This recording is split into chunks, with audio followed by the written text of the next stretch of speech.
I'm told. So we are back with you, and don't expect those to come into play again throughout the broadcast tonight.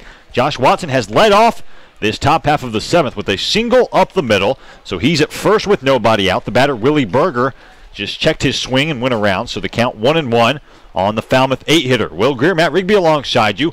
3-1, Cotuit leading Falmouth on this Independence Day Tuesday evening ball game from Lowell Park.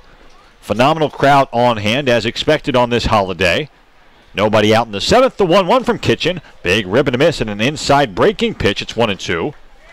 And Austin Kitchen is the pitcher now. He's on for inning number 2 in relief of Seth Schumann, who was terrific for Cotuit. 1 run, 6 hits, 4 errors for Falmouth. 3 runs, 4 hits, 2 errors for Cotuit. Mentioned it before going to break last half inning. As the 1-2 into Berger, swung on chop to the third baseman Cone, who has it, flips to Alexander at second for 1, on to first, a double. The double play. Berger grounds into his second twin killer of the evening, and just like that, there are 2 gone here in the 7th for the 9-hitter Cam O'Neill. Just what the doctor ordered, Will. 3rd ground ball double play induced by Kettleer pitching so far already in this game, and that's been the bugaboo for the Commodores. They've had traffic on the base paths all night so far, but they just have not been able to hit with men on, and especially have not been able to hit with runners in scoring position. Cam O'Neill 0 for 2. The Holy Cross Crusader steps into the right side and looks at a first pitch fastball from Kitchen. It's 0-1. Kettleers haven't exactly been able to hit in runners in scoring position either. To this point, I mentioned before the last half inning ended that Cotuit has 5 runs the last 2 ball games without the strength of an RBI base hit. 0-1 chop to the left side, but foul. And the only RBI in the last 2 nights, Matt, has been the sacrifice fly off the bat of Luke Alexander back in the 4th inning of this one. Falmouth scored 1 in their half of the 4th inning, an RBI double off the bat of Willie Berger, but in the next half inning, Cotuit got a leadoff single from Thomas Dillard. He advanced to second on the error from the right fielder Larnick, then moved over to third on a ground ball and came home on the sacrifice fly. The 0-2 from Kitchen. Fastball swung on and laced up the middle. Good piece of hitting that time from the 9-hitter Cam O'Neill, and the Holy Cross Crusader at first with 2 gone for the leadoff man, Clayton Daniel. Then if you missed the last half inning for Cotuit in the bottom half of the 6th, Kettleers scoring thanks to a pretty wild sequence with 2 outs and men on the corners. A wild pitch allowed the first run to come home, Miles Lewis, and then Chandler Avant making his way to third, and the throw from the catcher Bro getting by the third baseman Alec Boehm, allowing Chandler Avant to round third and head for the plate. So it's 3-1. Man at first is O'Neill as the first pitch changeup freezes the leadoff man Daniel, and it's 0-1. Top 7, 3-1 ball game. This has been a fun one on Independence Day. We've moved right along thus far. Daniel 0 for 3, a couple flyouts and a lineout. Awaits an 0-1. He looks at it and apparently he misses just inside, perhaps low as well, on the changeup from Kitchen, and it's 1-1. Hunter Steinmetz, the dangerous 2-hitter on deck, and Alec Boehm, the even more dangerous 3-man in the hole for Falmouth. 1-1 from Kitchen. Changeup misses inside. 2-1 now. Looks like David Inman is warming in the Cotuit bullpen down the left field line. We haven't seen David in a couple days, and just saw the number 29 on that pitcher's back, so I will confirm it's David Inman. Would imagine we'll see him if this inning gets to Alec Boehm, the 3-hitter. 2 outs, though. 2-1 pitch into Daniel. Laced down the left field line. Fair ball into the corner. Rounding second and heading toward third is O'Neill. Rounding first and heading toward second is the leadoff man, Daniel. It's a nice 2-out double that time off the bat of Clayton Daniel. The league's number 5 hitter was bound to get going at some point this evening, and there are 2 in scoring position now for the 2-hitter, Hunter Steinmetz. The string of righties is finally over for the lefty Kitchen on the mound now for the Kettleers, Will. He had to face 4 righties to begin this top of the 7th, the last 3 of which were true righties, and then Watson the switch hitter.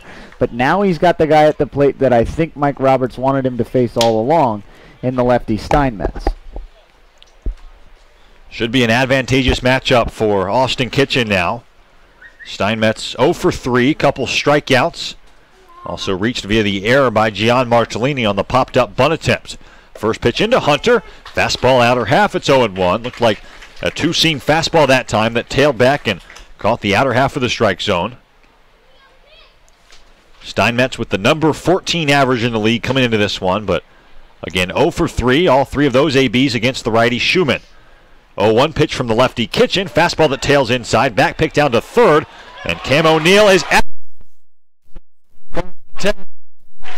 I didn't see that. Doesn't look like Cam O'Neill is too pleased, but he's out at third base, and no protest from O'Neill or the Falmouth third base coach. So it's time to stretch from Lowell Park. What a play from Martellini to the third baseman Cone as we head to the bottom half of the seventh. 3-1 Kettleers on the Cotuit Kettleers Video Network.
Take Me Out to the Ball Game has been sung on this Independence Day from Lowell Park, and with that we move to the bottom half of the seventh. 4, 5, and 6 due up for Cotuit, Cresto, Martellini, and Dillard.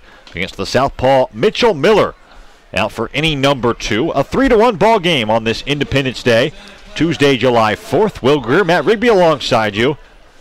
Just a tremendous evening for baseball in Cotuit, Massachusetts. Temperature right at 72 degrees, light winds, low humidity, and a really good crowd on hand as well. Trying to see the Kettleers finish this one off as Cresto, the first batter of inning number 7, the bottom half of the 7th anyway, swings through a good fastball from Miller. It's 0-1. John, 0 for 0 so far. No official at-bats for Cresto because he's walked in all 3 plate appearances thus far, and we mentioned it his last time up back in the 5th. As Miller with the high leg kick and the 0-1 fastball that misses outside, high as well. That John had just 3 walks coming into this ball game. Now he has 6. He's doubled his walk output from the first 19 ball games of the summer combined. 1-1, foul back to the screen, so it's 1-2. 1 run, 8 hits, 4 errors for Falmouth. 3 runs, just 4 hits, and 2 errors for Cotuit. Kettleers would be wise to add some runs to their lead. At least it feels that way with this hot-hitting Falmouth offense having 6 outs still in this ball game. 1-2. Cresto swings through a good high fastball that time from Miller. 91 miles an hour, elevated, and there's 1 gone for Gian Martellini. Take a look at the out-of-town scoreboard here in a moment. Full slate of games as Martellini steps in. 0 for 3 so far in this one with a couple strikeouts. Every team in the league playing a home and home. That's how the Cape Cod Baseball League does things on the 4th of July and 5th of July for that matter. First pitch into Martellini misses low. You have a geographic pairing, and Cotuit being closest to Falmouth, obviously facing off with the Commodores today and tomorrow. 1-0 misses outside. It's now 2-0. Wareham and Bourne getting together at Doran Park. Those two geographically close. 3-1 Gateman, bottom 4 in Bourne this afternoon. The 2-0 into Martellini. Big rip and a miss. 91 miles an hour that time from Miller. It's 2-1. Brewster and Harwich separated by just 3 or 4 miles. They're tied at 4, bottom 4 at White House Field. 2-1, foul back to the screen. Now 2-2 on Martellini. Hyannis and YD, the only crossover division matchup on the 4th and 5th of July. And it's the Harbor Hawks up 4-0, top 9 at Red Wilson Field. Chatham and Orleans, the only other game to tell you about. As the 2-2, big rip and a miss. Another high fastball that time for Miller. The southpaw cruising right along, and there's 2 gone for Thomas Dillard. That game, Anglers and Firebirds, 0-0, top 1. And if I were a betting man, which I'm not, I would bet that Orleans is going to come out on top in that ball game just because they've won 9 straight. As Dillard steps into the right side against the southpaw Miller. 9 straight and 12 out of 13, Will. You and I were looking over the entire season's ledger from last summer, and correct me if I'm wrong, but I think you found that Wareham had the longest winning streak all last summer at just 6 games. Dillard looks at an outside fastball. It's 0-1. It was actually 8 for the game. 8, okay, so I was wrong. But point being, Orleans has already eclipsed that mark. Miller working quickly, fires an 0-1 that swung through, 94 miles an hour that time. It got the Gatemen from 13, 14, and 1 to 21, 14, and 1. That's what a long winning streak like that will do, quite obviously. It's gotten Orleans to 7 games over 500. 0-2 into Dillard, outside fastball, 93 miles an hour. It's 1-2. Can almost pop the champagne already in Orleans. You'd think they're going to the playoffs. 1-2, rep and a miss, 92 miles an hour. Elevated fastball. And the absolute stud through 7 appearances now, Mitchell Miller, with a 3-strikeout inning in the Cotuit half of the 7th. We'll head to the 8th now from Lowell Park. Meet in the lineup coming up for Falmouth, a 3-1 game on the Cotuit Kettleers Video Network.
To the 8th we move from Lowell Park. 2, 3, and 4 due up for Falmouth against Austin Kitchen. And here to take you the rest of the way, Matt Rigby.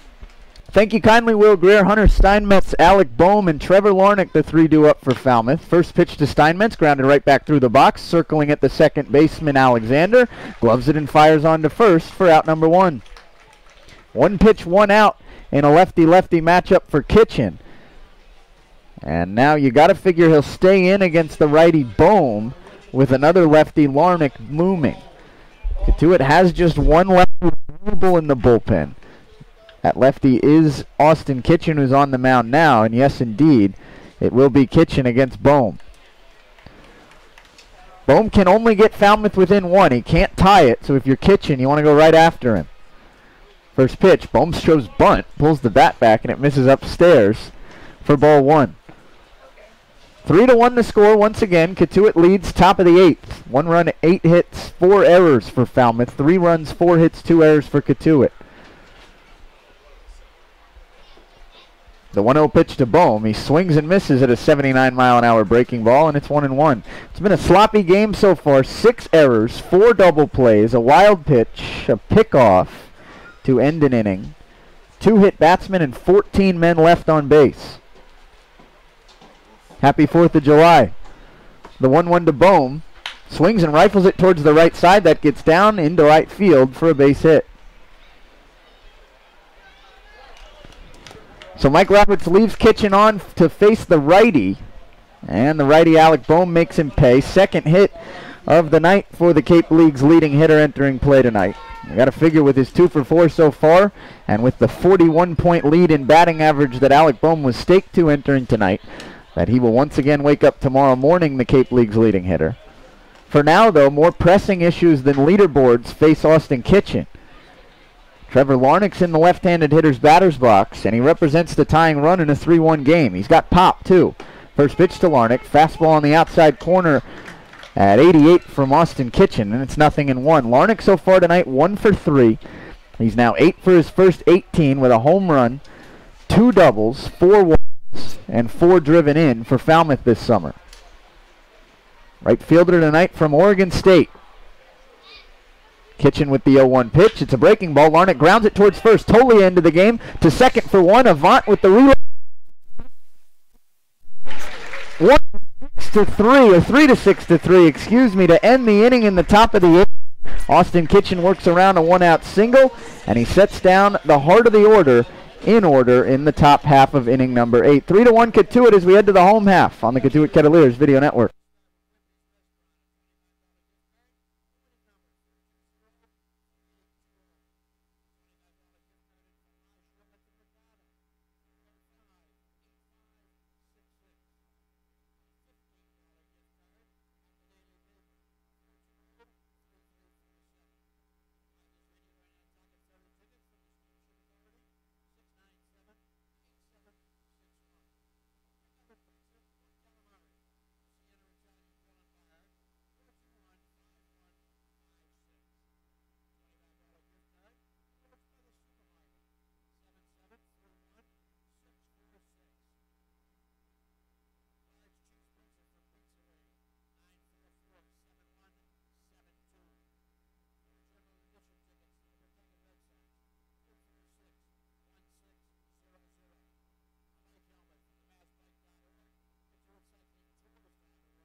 Zach Laban, the new pitcher for Falmouth, as he comes on for the bottom of the 8th. It's 3-1 Cotuit as we play on this 4th of July Tuesday evening in Cotuit, Massachusetts. Lowell Park to be exact.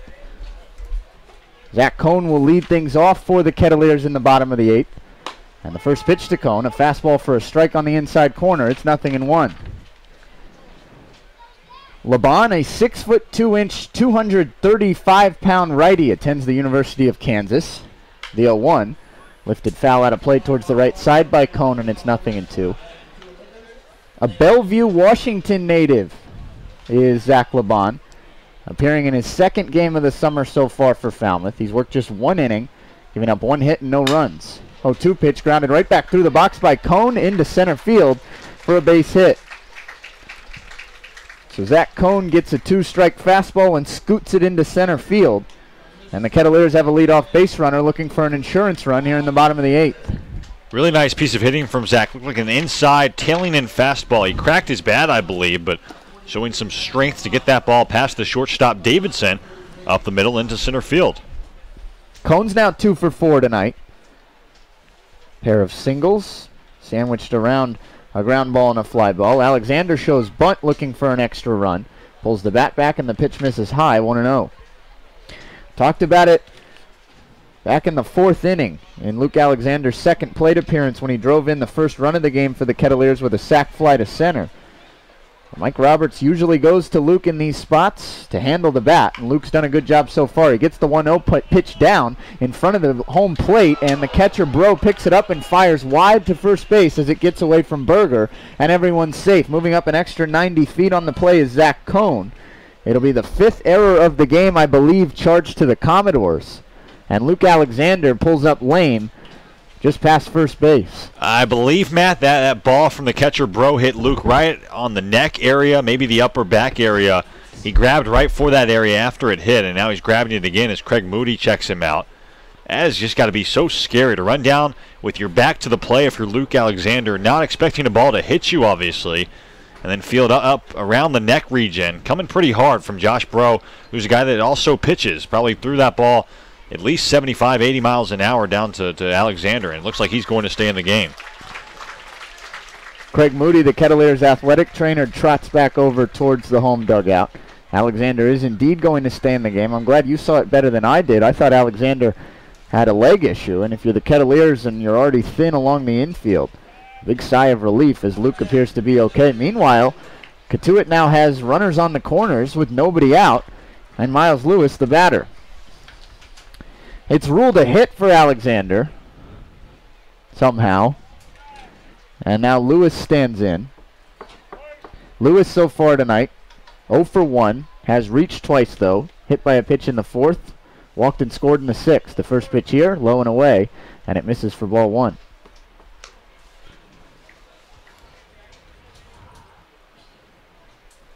So Alexander's credited with his first hit of the night. He runs his hitting streak to 5 games now. Perhaps the quietest 5-game hitting streak the Kettleers have had all year. As the 0-1 pitch, Lewis squares to bunt, gets it down up the first baseline. Off the mound is Laban, and he has no play at first. There was nobody covering the back. First baseman Berger came down the line as well. The second baseman Daniel was late getting over. Laban had to double clutch and then had to just put it in his back pocket as Miles Lewis reaches with an RBI bunt single. Coming in to score is Cohn. Alexander up to second. And on a pair of bunts in which the Kettleers were handing the Commodores an out, Falmouth continues to play questionable defense here. And still there are no outs in the inning with still 2 on and 1 already home for Cotuit. To your point, Matt, you said it. That's exactly where you want to put the bunt if you're Miles Lewis, because Berger has to charge in. First base vacated, and Clayton Daniel, the second baseman, who's playing up the middle trying to turn 2, nowhere close to getting over in time. Griffin Conine the batter now, 5th time through the order. Checks his swing and lays off a fastball that catches the outside corner for strike 1.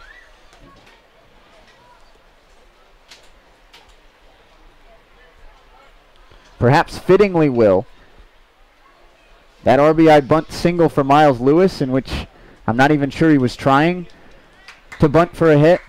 I'll wait for the 0-1.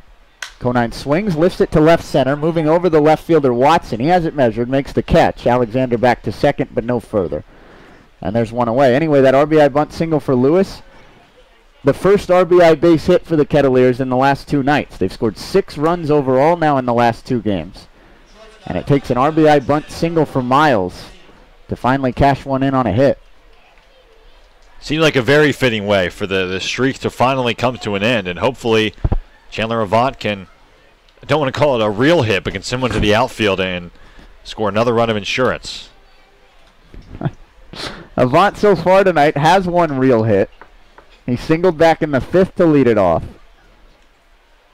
Also hit by a pitch in the 3rd. Just takes a big rip at 93 miles an hour out of the right hand of Laban. Avant comes up empty, and it's 0-1.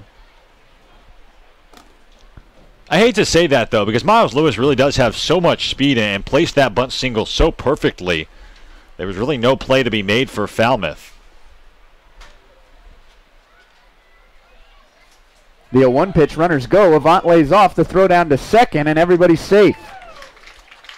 Miles Lewis swipes second base. Luke Alexander swipes third. Successful double steal for the Kettleers. It's the 3rd stolen base of the night for Cotuit. Chandler Avant had the other back in the 3rd. And now there are 2 in scoring position with still 1 out. And the count 1-1 to Avant, as Cotuit continues to look to add on here in the bottom of the 8th and stake whoever will pitch the 9th to even more of a cushion. Infield comes in now for the Commodores. LeBon staring in, gets the sign from Bro.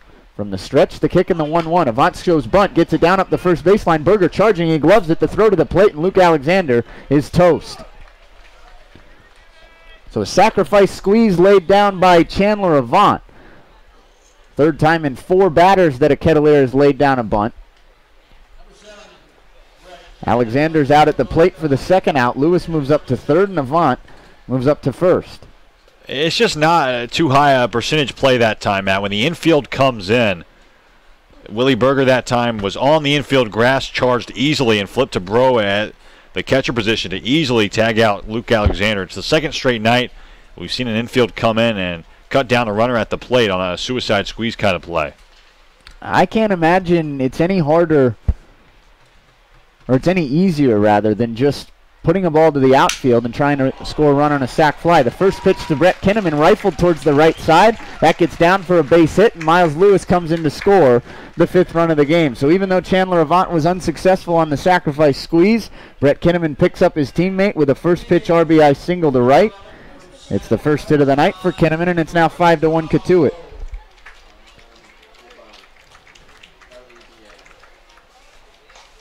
Lewis scores his 2nd run of the game. Avant moves up to 2nd. And now John Cresto, the batter.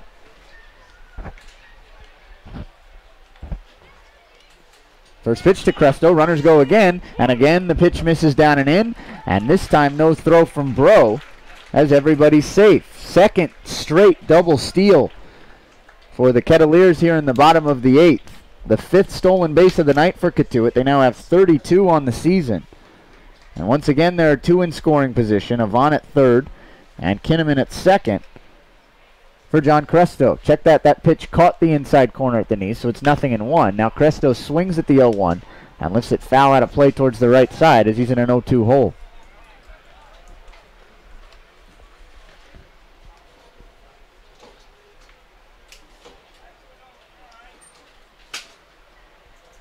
So whoever comes on for the 9th now for the Kettleers, it will no longer be a save situation.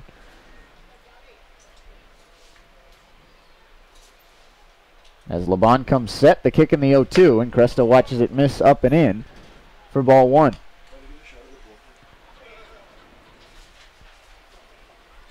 Not sure that matters much to Cotuit, because with a 4-run lead, no matter whether it's a save situation or not, the Kettleers are going to be just 3 outs away from their 3rd straight victory.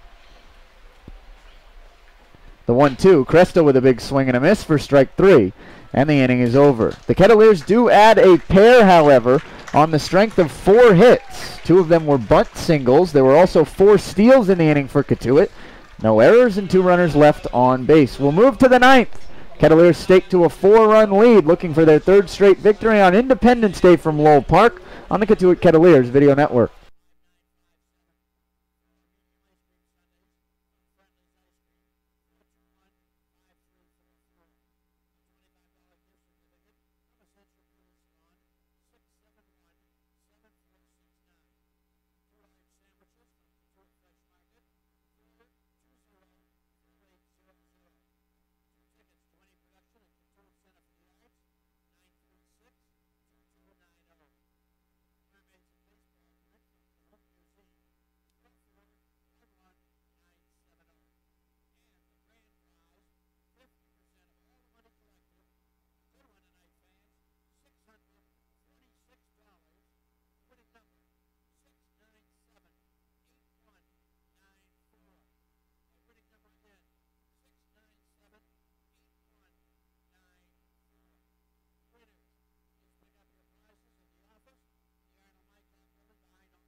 Austin Kitchen is the man back onto the mound for Cotuit as we reach the ninth. 5-1 Kettleers lead.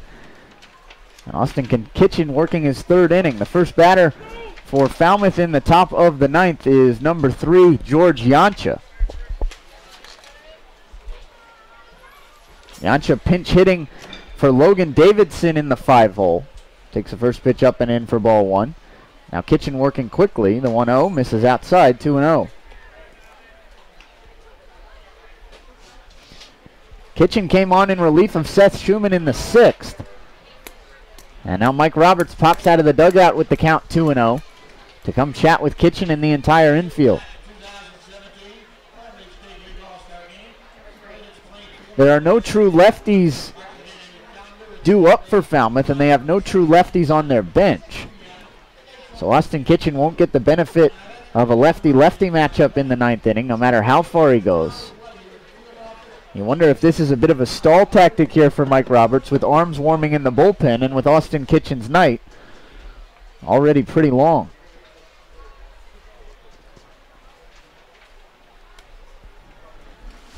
Mound visit still occurring for Roberts. Now Pat Sparky Burns comes out to break it up.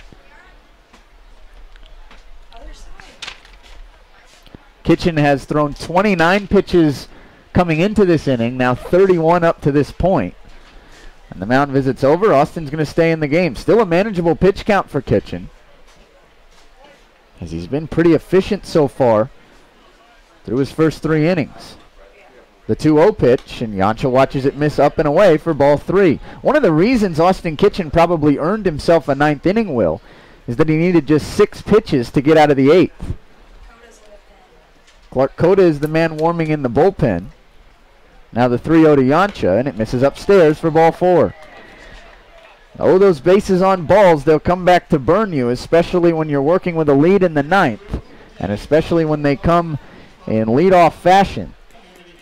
As Josh Bro now comes to the plate, and Mike Roberts, I believe, is going to pop out of the dugout again. At least for now, Martellini's going to go to the mound for a chat with Kitchen.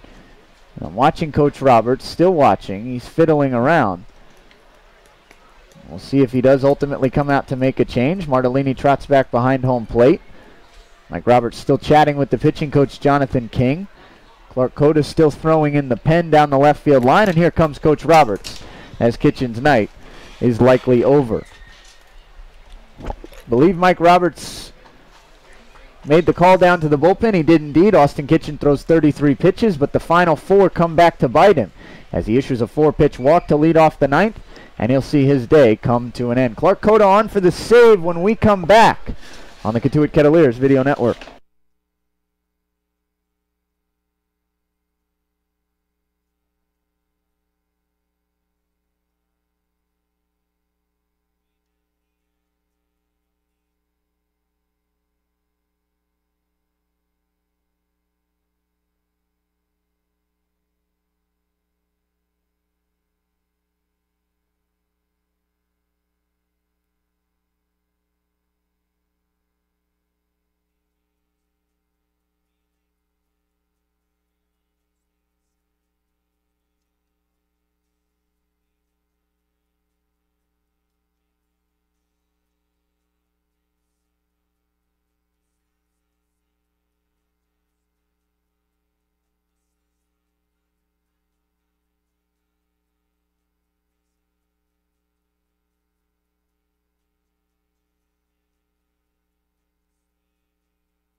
Clark Cota back onto the mound for the second time in 4 nights against the Falmouth Commodores. We last saw Cota on Saturday in Falmouth, and Cota ran into a bit of trouble that night at Arnie Allen Diamond. He pitched just a third of an inning, gave up 1 hit, and allowed the 2 base runners to reach that were on when Alec Boehm hit the go-ahead 3-run shot in the bottom half of the Falmouth 7th.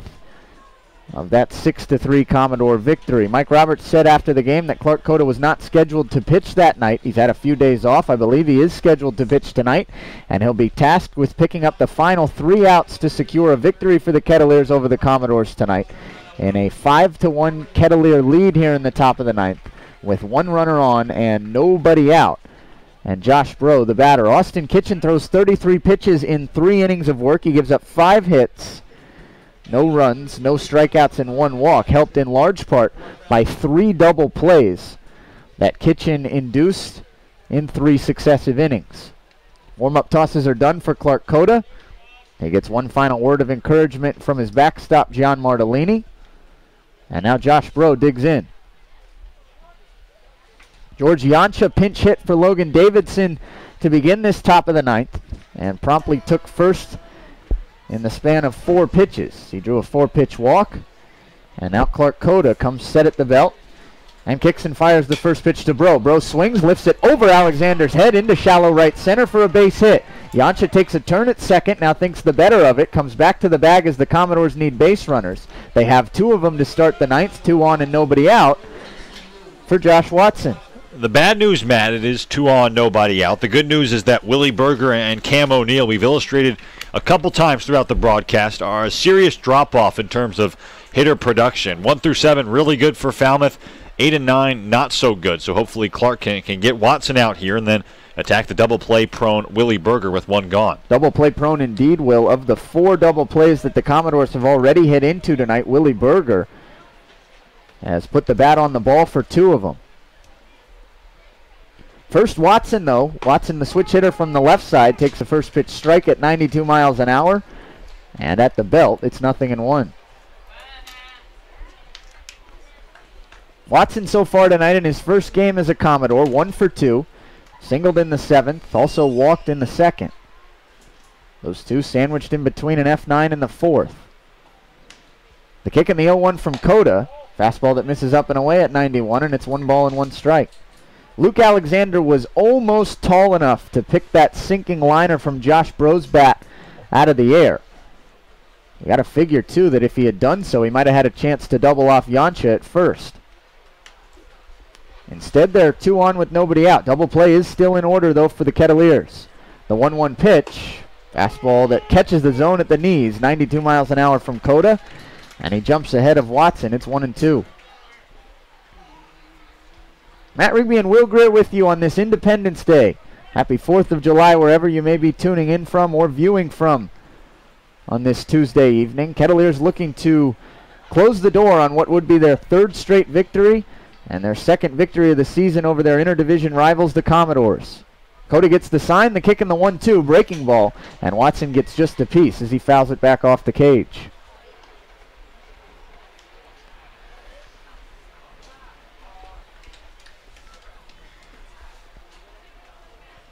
Sunlight dwindling here at Lowell Park. Kettleers looking to ensure that this is the last half inning of baseball, so everyone can get out of here and go view some fireworks. Cota comes set. Now the kick in the 1-2.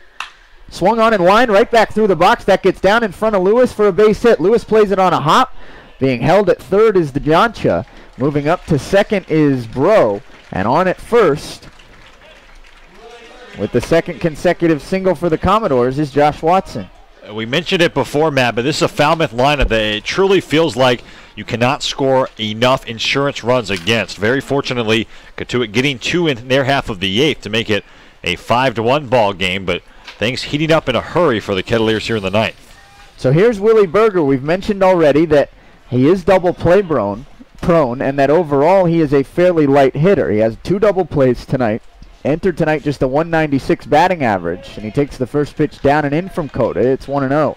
The problem is that Willie Berger certainly has the potential to run into one, and he now represents the tying run with nobody out in the top of the 9th. He's already driven in 1 run tonight, an RBI double to deep left field back in the 4th. Cota comes set, the kick in the 1-0, and Berger takes it up and in for ball 2.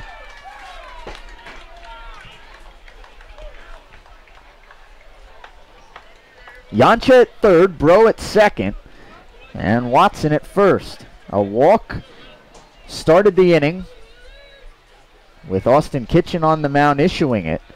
And now 2 straight singles off of Clark Cota. Cota comes set from the belt, the 2-0. And it's taken high for ball 3. No place to put Willie Berger here. And if Berger does indeed draw a bases loaded walk, Falmouth would have the go-ahead run coming to the plate with Marty Bikina in the on-deck circle.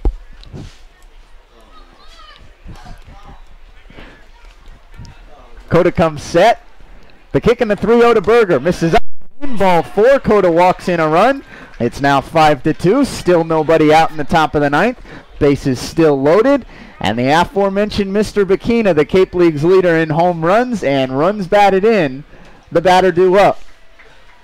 I jumped the gun, Matt. I said light hitting 8 and 9 hitters coming up. Berger, the first of which, and looks like he's going to be pinch run for it first, with that being the tying run. But now, as you said, Matt, the Cape League's leading RBI guy, Bikina, coming off the bench. What a weapon for Jeff Trundy.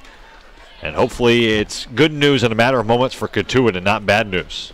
It's the second run back for Berger, although he didn't have to swing the bat during that plate appearance. It's the second 4-pitch walk of the inning for Kettleer pitching.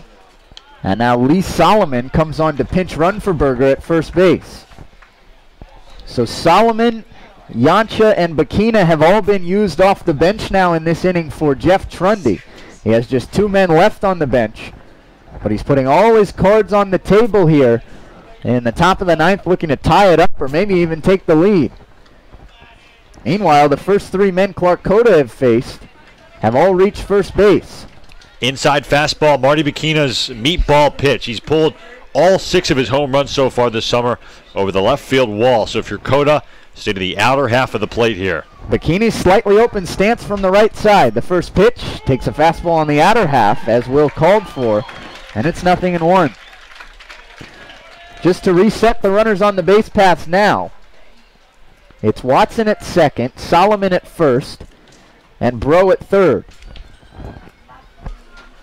Bikina is strikeout prone, second most in the Cape League entering tonight. The 0-1 pitch, fastball misses down and in at 94 miles an hour for ball 1. Looked like Cota overthrew that one a bit, and it missed everything altogether.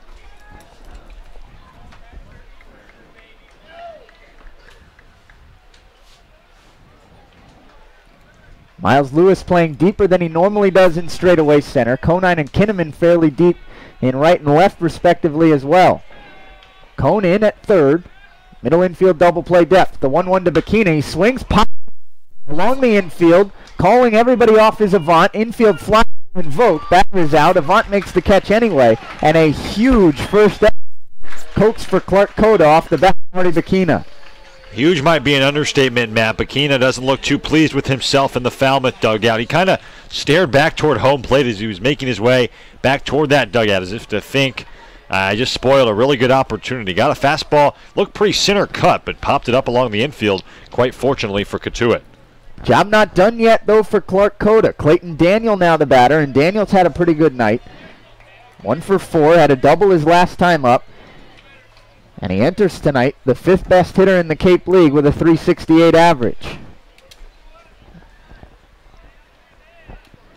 Daniel squats low in the right-handed hitter's box. Slightly open stance.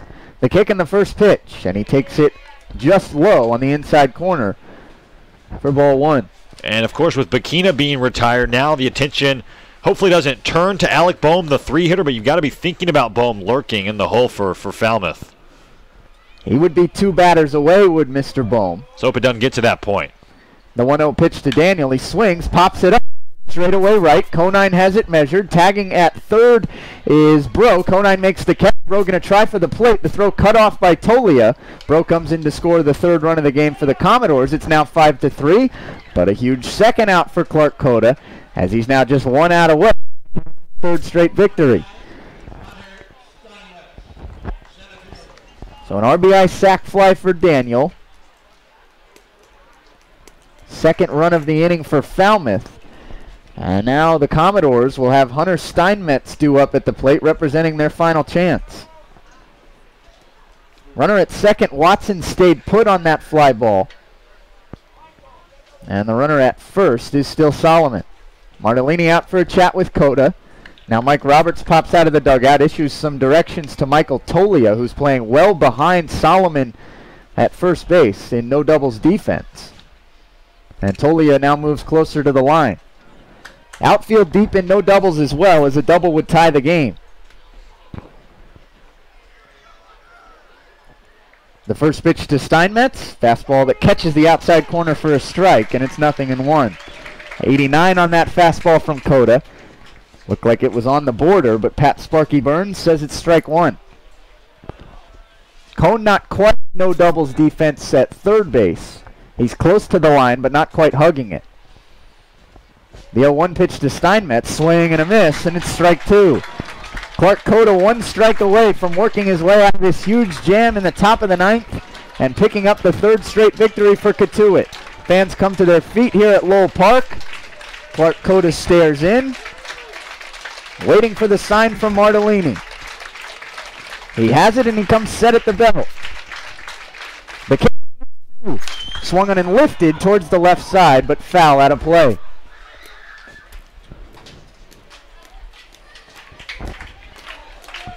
Two-strike clap breaks out here at Lowell Park. Kettleers looking to tie up the Commodores in the standings and win their third in a row. Coda stares in. He has the sign from Martellini. Set the kick in the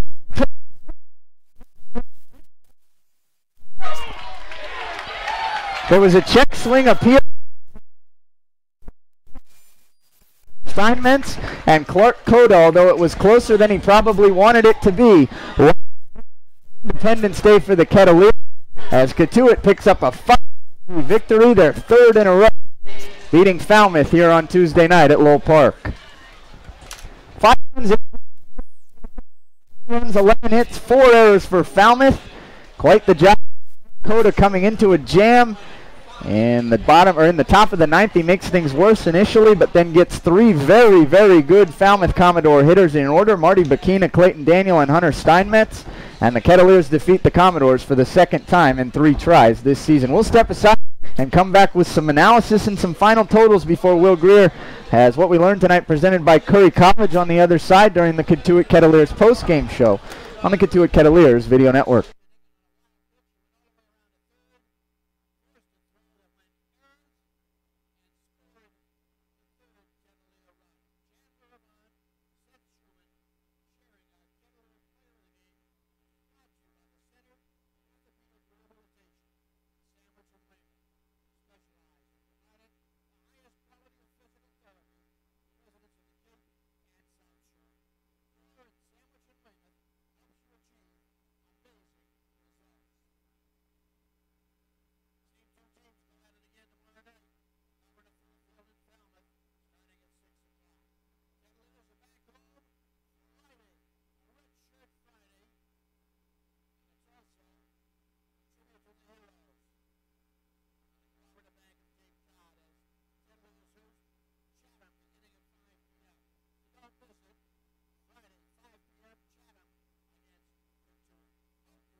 From the Cotuit Kettleers postgame show, it's a happy recap as the Kettleers defeat Falmouth 5-3 at home on the 4th of July, for their third straight victory. Things got the Kettleers had a 5-1 lead entering the top half of inning number 9 as Clark Cota walked a tightrope. He came on in relief of Austin Kitchen, who walked the leadoff batter.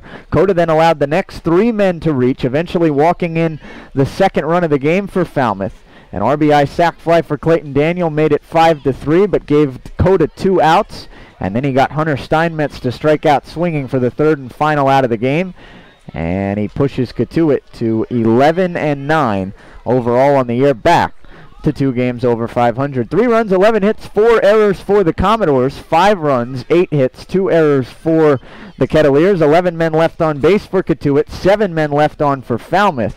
Winning pitcher Austin Kitchen, as he goes 3 innings of scoreless ball, gives up 5 hits, no runs, 2 walks, no strikeouts. He's now 1-1 on the season. And the tough luck loser Mitchell Miller tonight, as he did not allow a hit, but was on the mound when a fielder's choice occurred, or did allow a hit, one to Griffin Conine, then was on the mound when a fielder's choice occurred, and was on the mound for the wildest play in the game. A series of wild pitches and errors that allowed 2 Cotuit runs to score in the middle innings. More on that play in a minute. Anyway, Mitchell now falls to 1-1 on the season after picking up the victory over Cotuit a few nights ago at Arnie Allen Diamond in Falmouth. No save because Cota could not work his way into his own save.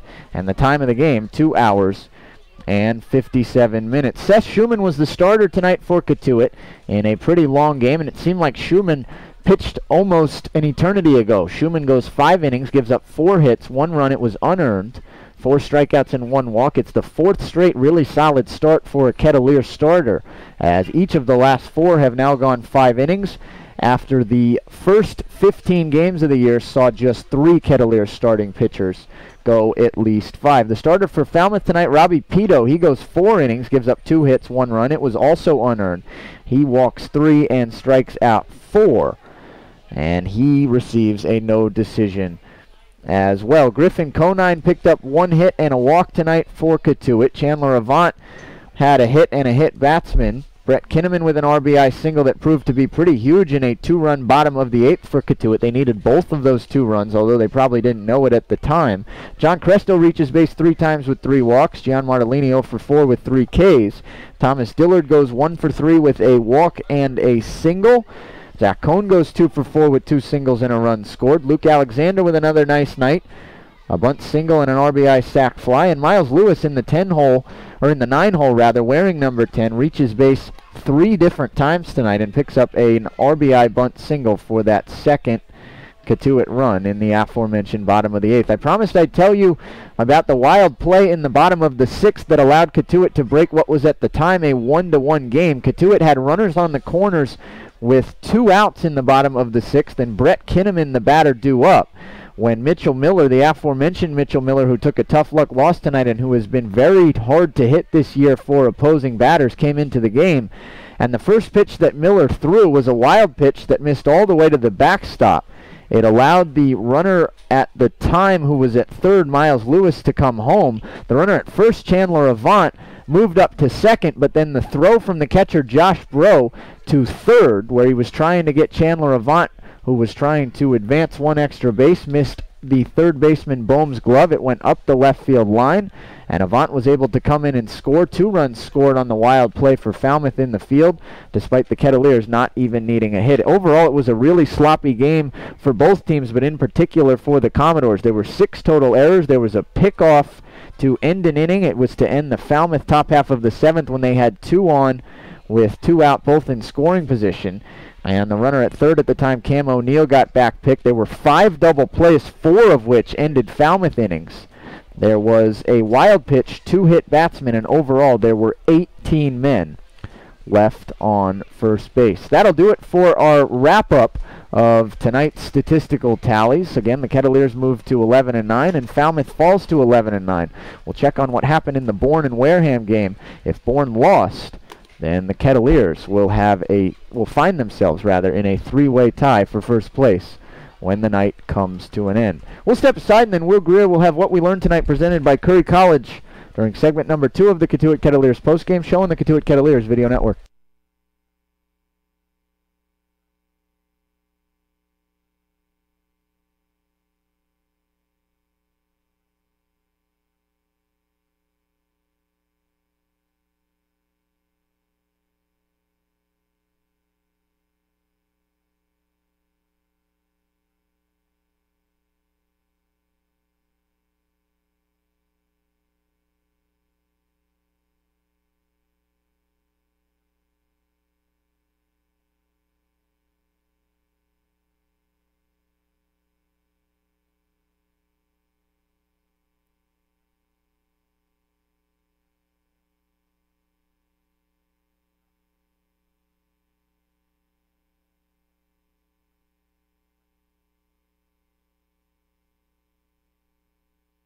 Back at Lowell Park on the Cotuit Kettleers Radio Network, the post-game show rolls on from Cotuit, Massachusetts. A happy post-game show on this 4th of July, 5-3. Cotuit defeating Falmouth in a pretty sloppy but very fun Independence Day evening ball game. It's time for What We Learned Tonight, presented as always by our friends at Curry College. We learned, and Matt, I promised that I would give them a shout-out here on the broadcast. Number 1, that the Kettleers Home Run Hitting Contest trophy will reside in Landis' house for the next year, as Aaron Landis, one of 34 hitters to face Mike Roberts this afternoon, hit the contest's only home run over the left field wall. He flipped the bat, and he etched his name into home run hitting competition lore forever. Now to the ball game. We learned, number 2, that whoever said you don't have to get RBI base hits to score runs and win baseball games could not have been more right, because after scoring both runs of a 2-0 win at Wareham last night without the benefit of an RBI base knock, Cotuit scored the first 3 runs of this ball game without an RBI hit, thanks to some wild pitches, thanks to some Falmouth errors. And then eventually the Kettleers got an RBI single off the bat of Miles Lewis, a bunt single, and then an RBI single to the outfield off the bat of Brett Kinneman. That made it a 5-1 ball game and ended up being pretty important base hits in this one. And we learned, number 3, that it wouldn't be a 4th of July game without some late inning fireworks. The Commodores loading the bases, getting 2 runs in their half of the ninth. But fortunately for Cotuit, Clark Cota recorded the last 3 outs of this ball game with the tying run on base. He clinched the Kettleers' 3rd straight win in the process. That was What We Learned Tonight, presented as always by Curry College. I want to remind you that you can earn a bachelor's or master's degree, complete a certificate, or take a single course through the Division of Continuing Education and Graduate Studies at Curry College. Classes run days, evenings, and weekends in Milton and Plymouth.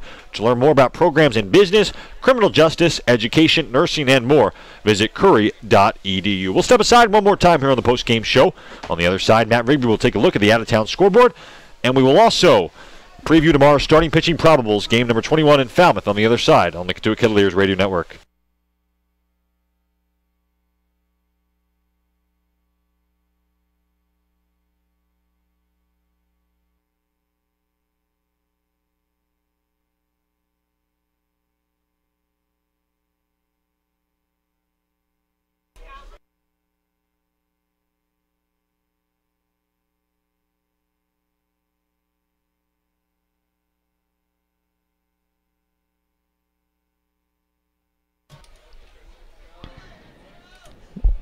Matt Rigby back on the Cotuit Kettleers Video Network for segment number 2.5, we'll call it, of the Cotuit Kettleers post-game show. We say 2.5 because we're not sure just how much of Will Greer's What We Learned Tonight actually played through. If none of it played through, oh well, we've got fireworks to catch. Anyway, out-of-town scoreboard tonight.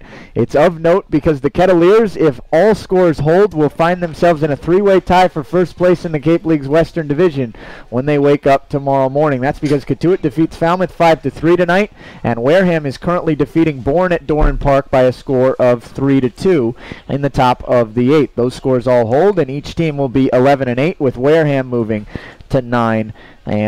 Hyannis holds pace in the Cape League's Western Division as well, or holds serve rather. The Harbor Hawks wrap up a 4-0 extra innings victory over YD at Red Wilson Field tonight by a score of 4-0. I think I already said that. 4 runs in the top of the 10th for Hyannis. I think they forgot I think that was a 9-inning ball game. That's showing top 10 and 4-0. Okay, I think they forgot to press end on the official scoreboard. Fireworks to catch, Matt. Over at Red Wilson Field tonight. Anyway, 4-0 Hyannis. They'll complete the back end of their home and home tomorrow at McKeon Park, as Hyannis will have a chance to sweep in their own digs. 8-11-1 now are the Harbor Hawks on the year as they continue to apply pressure to the bottom half of the Cape League's Western Division standings. Harwich and Brewster were tied up at 4 in the 6th inning at White House Field. It's now 6-4 Brewster, top 7, as those two get together in the first of their 2 July 4th and 5th meetings. If Brewster can hold on,